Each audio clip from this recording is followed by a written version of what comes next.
Loh, ini floating crane ini bagaimana kerjanya ya? Dia tongkang sandar, batu bara, terus dia ke kapal besar. Waduh, ini kayaknya harus tanya ke yang tahu nih.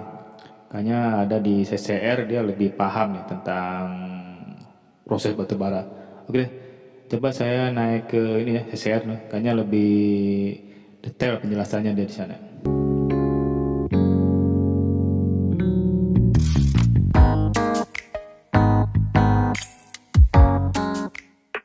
Oke, jadi kita ya sekarang lagi di sebuah floating crane akan menanyakan sebuah atau bagaimana prosedur kerja dari floating crane.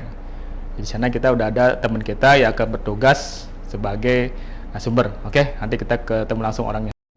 Oke, saya akan bertanya bagaimana sistem kerja dari sebuah floating crane batubara yang sedang sekarang dikerjakan. Oke, bagaimana Bapak? Assalamualaikum warahmatullahi wabarakatuh. Baik, saya akan menjawab pertanyaan dari Bapak Yanto Suryanto. Bagaimana cara pengoperasian daripada floating crane? Baik, floating crane ini kita pertama itu FLF itu floating loading facility, yang artinya fasilitas loading terapung. Ya, di sini kita mengoperasikan, memuat ke kapal mother vessel, yaitu kapal curah, dari tongkang kita pindahkan ke kapal curah tersebut. Jadi prosesnya kita di sini namanya FLF Borneo Indah yang mempunyai 2 crane dan 2 hooper. Jadi pengoperasiannya, tongkang sandar di Borneo Indah lalu dimuat sama crane, dimasukkan ke dalam hopper.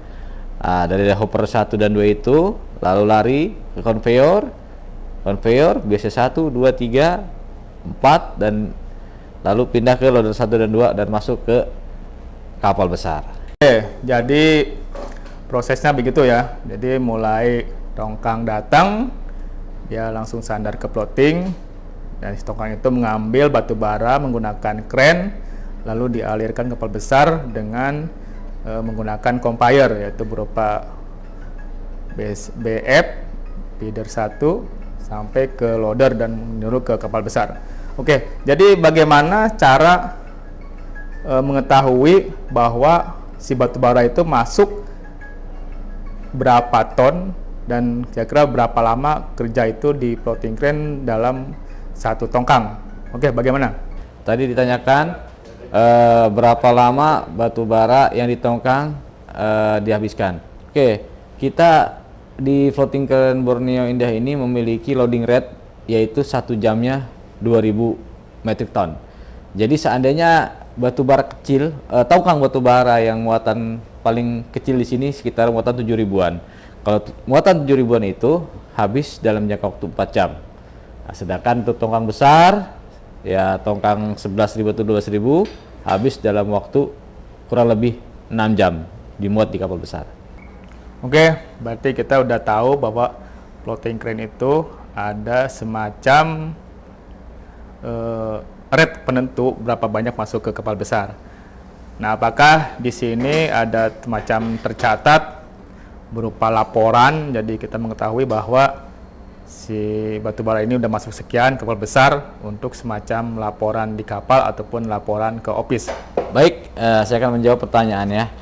Jadi setiap kita operasi loading, kita selalu mencatat pergerakan di dalam laporan kita. Di sini kita tersedia ada laptop, jadi ada daily loading.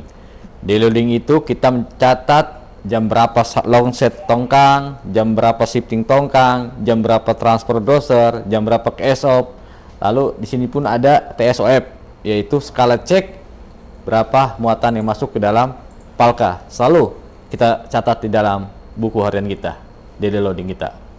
Oke, jadi kita udah tahu bahwa si batu bara itu tidak mungkin kurang dan tidak mungkin lebih, karena di situ dicatat di dalam main report, yaitu berupa komputer, dan nanti bisa direkap sampai akhir bulan.